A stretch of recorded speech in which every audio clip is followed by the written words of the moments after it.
So guys এখন হালকা করে একটা ছোট্ট করে পাস্তা পার্টি হবে। অবশ্য আমরা দোকানে গেছিলাম ফ্রাইড রাইস খেতে, কিন্তু পাইনি, দোকানে হয়নি। তার জন্য আমরা চিকেন পকোড়া খেয়ে চলে এসেছি। আর দেখো কে এসেছে আমাদের এখানটায়, অঙ্কিতা।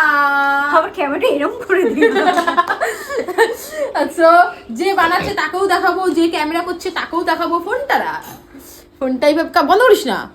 বন্ধ করছি না। এই যে ক্যামেরাম্যান বাবাই ভাইরাল এইখানে আছে। এই যে মামি রান্না করছে। কি রান্না করছো? পাস্তা। আর তুমি কফি নিয়ে আসলে কফি করবে না? হ্যাঁ ও, আমি দেখো মামিদের বাড়িতে এসে সেতে সেতে খাবার খাই। এই যে মামি এখন কফি করবে। মামির হাতের কফি আর চা টেস্টি। পূজার ফোন আসছে, পূজা নেই, পূজা আসুক। আর এই যে এডিট করছে আরেকজন, এডিট করে এখন ভিডিও আপলোড করবে।